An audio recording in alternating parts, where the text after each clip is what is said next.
Iran যুদ্ধের কারণে দেশে যে হঠাৎ করে জ্বালানির এক ধরনের টালমাটাল অবস্থা তৈরি হচ্ছে অথবা তৈরি করানো হচ্ছে সেরকম একটি পরিস্থিতির মধ্যে আমরা আছি। সেই বিষয় নিয়ে আমরা আলোচনা করছিলাম। আমাদের অতিথির প্রতি বোধহয় প্রশ্ন আছে। ফজলুল্লাহ বাবুল এমপিকে একটা প্রশ্ন, সেটা হচ্ছে যে আপনার আশা যে এনাফ হয়তো এনার্জি আছে, এনার্জি সিকিউরিটিটা পেট্রোলিয়াম আছে, কিন্তু এনার্জি সিকিউরিটি একটা দেশে আসলে one of the main concerns আর কি। তো সেই দিক থেকে আসলে 2 সপ্তাহ থেকে একটু 1-2 দিন বেশি এরকম একটা এখন আছে, এবং এটা কিন্তু এইটা থাকার কথা মিনিমাম 4 থেকে 6 সপ্তাহ। তো এটা এনার্জি এক্সপার্ট যারা আছেন তারা আরও ভালো বলতে পারবেন। তো সেই দিক থেকে যেগুলো আসছে ইয়েতে ভ্যাসেলে, সেটা কিন্তু আমাদের স্টকে ধরার কোনো সুযোগ নাই। তো সেই কারণে এই যুদ্ধটি একটা হচ্ছে অনিশ্চয়তা, এবং এইসব ক্ষেত্রে আসলে পার্লামেন্টে আপনারা কি ভূমিকা রাখবেন? কারণ এটা ন্যাশনাল ক্রাইসিস, আমাদের কিছু করণীয় নাই, কারণ এটা হচ্ছে অ্যাক্ট অফ গড, আমাদের বাংলাদেশের এটা তৈরি করা না। তো সেই সব ক্ষেত্রে আপনারা আসলে পার্লামেন্টে কিভাবে নেশনকে কিভাবে কনভিন্সিং ইয়েতে যাবেন, এবং পলিটিক্যাল কালচারটা আসলে কি হবে? জি, ধন্যবাদ। দেখুন, আমরা যে জুলাই গণ অভ্যুত্থানের মাধ্যমে যে নির্বাচনটা পেয়েছি, এখানে মোরলেস প্রত্যেকটা দলেরই আপনারা হয়তো তর্ক দেখবেন, বিতর্ক দেখবেন, কিন্তু আমি মনে করছি একটা ন্যাশনাল কনসেনসাস এবং ন্যাশনাল ইস্যুতে আমরা করতে পারবো। আমরা দেখেছি যে অনেক কিছুতেই কিন্তু আমরা একমত। বিতর্ক আছে, তর্ক আছে, মত আছে, মত পার্থক্য আছে, কিন্তু আমার মনে হয়েছে যে আমি আশাও করি যে বিরোধী দল এখানে আমাদেরকে সাহায্য করবে, এবং তারা এখানে তাদের যদি কোনো আইডিয়া থাকে তারা আমাদের শেয়ার করবে, এবং প্রয়োজনে আমি আমি আমি এখানে এই অনুষ্ঠানের মাধ্যমে বিরোধী দলকে একজন সদস্য হিসেবে আহ্বান জানাবো, তাদের যদি কোনো আইডিয়া থাকে তারা আগে আসবে। কারণ ইতিমধ্যে আমরা শুনেছি যে তারা ছায়া সংসদ করছেন, ছায়া পার্লামেন্ট বানাচ্ছেন, তারা আমাদেরকে সহায়তা করবেন, আমাদের ক্রিটিসিজম করবেন, আমাদের খারাপ কিছু থাকলে সেটা ধরিয়ে দিবেন। এরকমটাই একটা পার্লামেন্ট আমরা আগামীতে ইনশাআল্লাহ 12 তারিখে আপনারা দেখতে পাবেন বলে মনে করছি। অবশ্যই আমরা সংসদ প্রাণবন্ত হবে, কার্যকর হবে, সেটি আমরা আশায় রাখতে চাই। আমাদের সাথে যেহেতু আছেন অধ্যাপক ডক্টর মোহাম্মদ ইকবাল হোসেন, আপনার কাছে একটু আসতে চাই। সেটি হচ্ছে যে এই মুহূর্তে যেভাবে রেশনিং করে পেট্রোল বা ডিজেল অকটেন দেয়া হচ্ছে, আমরা বিভিন্ন পেট্রোল পাম্পগুলোতে সাধারণ মানুষের ভেতরে এক ধরনের ভয় ভীতি, তারা সরকার যে একটি সময়সীমা বা অথবা একটা নির্দিষ্ট পরিমাণ মেপে দিয়েছে কোন যানবাহনে কতটুকু আসলে এই মুহূর্তে নেওয়া দরকার, এটি কেউ তো আসলে মানছেন না। আপনার কাছে কি মনে হয় যে এই রেশনিং করে কি খুব বেশি দূর যাওয়া যাবে? না, আসলে যে রেশনিং করা হচ্ছে এটা কিন্তু যৌক্তিক, এই পরিস্থিতিতে এই ধরনের করতে হয়, এবং এটা যে সম্পূর্ণভাবে মানা হচ্ছে কিনা, বা দেখা যাচ্ছে যে একই ব্যক্তি একই বাইক বিভিন্ন পাম্প থেকে তারা বারবার নিচ্ছে। তো বাট এখন রেশনিংটা করাটা কিন্তু একটা স্ট্যান্ডার্ড প্রসিডিউরের একটা অংশ, এবং সেটা করেছে, সেটা একটা ইমপ্লিমেন্টেশন থাকতে হবে, এবং কৃত্রিম আকারে যাতে কোনো ধরনের সংকট তৈরি করা না হয়, সরকারকে এবং আইন শৃঙ্খলা আইনকে সেদিকে খেয়াল রাখতে হবে। এটা একটা বিষয়। আর মজুদ, আসলে পেট্রোলিয়াম প্রোডাক্ট খুব বেশি যে মজুদ করে রাখা হয় এরকমও না। তো আমাদের বর্তমানে যে মজুদ আছে এবং যেগুলো অন দা ওয়েতে আছে, এগুলো দিয়ে সামনের কিছুদিন সেটা আসলে সিচুয়েশন ক্রাইসিস ট্যাকেল করা যাবে। তবে ইন লং রান আসলে কি হবে, আসলে সেটা তো আসলে অনেকটা অনিশ্চয়তা, অনেক অস্পষ্ট, এখানে আনসার্টেনটি আছে। তবে আপাতত যেটা বলা যায়, যে মজুদ আছে বা যেগুলো অন দা ওয়েতে আছে, এবং সরকার যে বিষয়টি খুব সিনসিয়ারলি নিয়ে যেভাবে মুভ করা উচিত সেভাবে মুভ করছে, এটা সন্তোষজনক।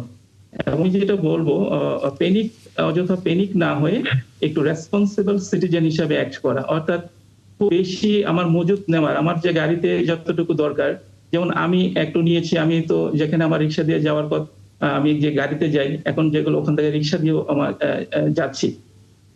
সো একটা ইমার্জেন্সি সিচুয়েশনে এজ এ সিটিজেনদেরকে রেসপন্সিবল সিটিজেন হিসেবে অ্যাক্ট করতে হবে। কিছু সাময়িক অসুবিধা হবে, সেগুলো মানতে হবে। তবে রেশনিং যে করা হচ্ছে এটাকে আমার মনে হয় গ্রহণ করা উচিত, কারণ এটা স্ট্যান্ডার্ড যে প্রসিডিউরের একটা অংশ। সিরাজুল ইসলাম, আপনার কাছে একটি প্রশ্ন বা তথ্যটা নিয়ে আসলে আলোচনা করতে চাই। সেটি হচ্ছে এই বর্তমান পরিস্থিতিতে পাকিস্তান সরকার তার সংসদ সদস্যদের জ্বালানি খরচের 25% কেটেছে এবং থাইল্যান্ড সরকার হচ্ছে 45% কেটেছে এই জ্বালানি সংকটটি দ্বারা হচ্ছে নিরসন করবার জন্য তাদের দেশের সংসদ সদস্যদের উপর। এই ধরনের দৃষ্টান্ত আমরা আসলে আশা করতে পারি কিনা আমাদেরও সরকারের, বা পরিস্থিতি কি সেরকম হয় কি হবে কিনা আসলে? হ্যাঁ, আমি বলি আমাদের সংসদ মাত্র এখন যাত্রা শুরুই করেনি, মাত্র তো সংসদ সদস্যরা একদিন পরে নির্বাচিত শুরু হলেন হবে। এবং শপথ নিয়েছেন মাত্র, এখনো সংসদ শুরুই হয়নি। 12 তারিখ থেকে সংসদ শুরু হবে এবং সংসদ আমাদের সরকারের পক্ষ থেকে ঘোষণাও দেওয়া হয়েছে যে সংসদ সদস্যরা গাড়ি নেবেন না, এরকম অনেক বেশ কিছু ঘোষণা আছে। সেক্ষেত্রে সংসদ সদস্যদের জ্বালানি খরচ এই সময় কতটুকু লাগে আমি জানি না, যদি সেটা বিগ ফিগার হয় এবং সেটা অ্যাকচুয়ালি যদি কাটার পরে যদি আমাদের জাতীয় ক্ষেত্রে সেটা অবদান রাখে, তাহলে আমার মনে হয় যে একটা ব্যবস্থা নিয়ে যেতে পারে। কিন্তু প্রত্যেক আমাদের সংসদ সদস্যরা যে অনেক বেতন পান বা অনেক টাকা পয়সা পান, ব্যাপারটা কিন্তু এমন না। এবং এই সংসদে এই সময়টাতে সম্ভবত সংসদ আগের দিনগুলোতে সংসদ সদস্যদের যে অনেকটা রমরমা অবস্থা গেছে আমি বলবো, সেই অবস্থা সম্ভবত এখন থাকবে না। সেক্ষেত্রে সবগুলো দিক বিবেচনা করে আমার মনে হয় সিদ্ধান্ত নেওয়া উচিত। এবং আমি বিশ্বাস করি যে প্রধানমন্ত্রী জনাব তারেক রহমান এই সমস্ত ব্যাপারে যথেষ্ট সিরিয়াস এবং সিনসিয়ার। তো এই জায়গায় যদি হাত দেওয়ার স্কোপ থাকে তাহলে তিনি নিশ্চয়ই সেটা করবেন আমার কারণ আমরা ধারণা। দেখেছি যে বিদ্যুতের সংসদ বিষয়ে তিনি এরই মধ্যে কিন্তু নির্দেশনা দিয়েছেন যে লাইট, এসি এগুলো চলবার ক্ষেত্রে এক ধরনের নির্দেশনা এরই মধ্যে কিন্তু সচিবালয়ে বিভিন্ন দপ্তরে কিন্তু মানাও হচ্ছে, সামনের দিনে যাতে বিদ্যুতের কোনো সংকটে পড়তে না হয়, এখন থেকে সাশ্রয়ী হওয়ার জন্য তিনি এরই মধ্যে কিন্তু। এটা ঠিক আছে, আমার মনে হয় এটা চ্যারিটি বিগিনস এট হোম। কিন্তু মাত্র কয়েকজন সংসদ সদস্য, 300 সংসদ সদস্য, 300 সংসদ সদস্য জ্বালানি খরচ যদি আমরা কমিয়ে দিই 25% বা 30% বা 40%, তাতে কতটুকু কি হবে সেটা একটা ব্যাপার। এবং এই জায়গায় হাত দেওয়ার চেয়ে এইখানে পলিটিক্যাল স্ট্যান্ডবাজি হয়ে যায় কিনা সেটাও একটা ব্যাপার। তার চেয়ে আরো কার্যকর কি পদক্ষেপ নেওয়া যায় বরং সেইগুলো দেখা দরকার।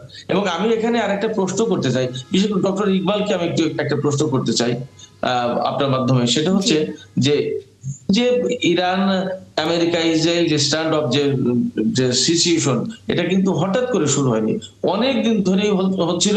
এবং আমি আন্তর্জাতিক বিষয়গুলো বেশ খোঁজখবর রাখি বলে অনেক জায়গায় বলছিলাম, টক শোতে কথা বলছিলাম, লিখছিলাম, ফেসবুকে বলছিলাম, কলাম লিখছিলাম, বা আমার মতো অনেকেই বলছিলেন সিচুয়েশনটা কিন্তু ভালো না, যে কোনো মুহূর্তে যুদ্ধ লেগে যাবে।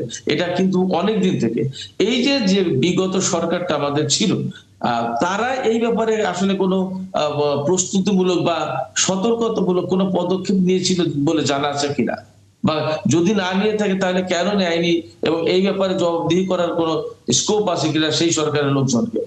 আচ্ছা, বিগত সরকারের পাশাপাশি আমার মনে হয় এই যে আমাদের যে জ্বালানি বিশেষজ্ঞ ইকবাল সাহেবকে একটা সাপ্লিমেন্টারি কোশ্চেন, দুইটা প্রশ্নের উত্তর যদি আপনি একসঙ্গে দেন, সেটা হচ্ছে যে জ্বালানি ইমার্জেন্সির ক্ষেত্রে আমরা ধরে নিই যে এখনো ইমার্জেন্সি হয়নি, অথবা সরকার সিদ্ধান্ত নেবে পার্লামেন্টে অথবা সরকারিভাবে, দলীয় সরকারিভাবে। তো ইমার্জেন্সি যদি হয় আসলে কি কি করতে হয়? মানে শুধু আমরা 300 জন এমপিকে নিয়ে আলোচনা করতে লাভ নাই, দেশটা তো 18 কোটি মানুষের। তো জ্বালানি ইমার্জেন্সি যদি হয় ভবিষ্যতে, অথবা সেক্ষেত্রে অন্যান্য দেশের এক্সপেরিয়েন্সে কি কি করতে হয় আর কি, আপনার যদি ধারণা থেকে থাকে কাইন্ডলি। G, thank you. আমি এই বিষয়টা প্রথমেই বলেছিলাম, এই ধরনের যুদ্ধ বা একই ধরনের যে ইমার্জেন্সি সিচুয়েশন গুলো আছে, এই সিচুয়েশন গুলোর পরিপ্রেক্ষিতে এগুলোকে ট্যাকেল করতে হবে। এগুলো নির্ধারিত কিছু প্রসিডিউর আমাদের আছে। যেমন 1 নম্বরে বলা হলো যে ডিমান্ড সাইড ম্যানেজমেন্ট এবং এনার্জি কনজারভেশন, অর্থাৎ যতটুকু আমার যে অপচয় আছে সেই অপচয়গুলো অবশ্যই পরিহার করতে হবে, এবং যে আমি যে এনার্জি কনজিউম করছি এই কনজাম্পশনটাকে যতটুকু রেশনালাইজ করে যতটুকু কমানো যায় যাতে করে ওভারঅল ডিমান্ডটা কমে, এই একটা ধাপ। এবং এটা কিন্তু সরকার আপাতত এই ধরনের কিছু একটা নির্দেশনা দিয়েছেন। এবং এর পরবর্তীতে যেটা বলা আছে যে এটা হচ্ছে fuel rationing and priority allocation, অর্থাৎ অগ্রাধিকার দেয়া যে খাতগুলো, যেমন আমাদের পাওয়ার সেক্টর, আমাদের এগ্রিকালচার, আমাদের এক্সপোর্ট ওরিয়েন্টেড ম্যানুফ্যাকচারিং যেগুলো আছে, এগুলো হচ্ছে অগ্রাধিকার খাত। বিশেষ করে এক্সপোর্ট ওরিয়েন্টেড ম্যানুফ্যাকচারিং এবং এগ্রিকালচার।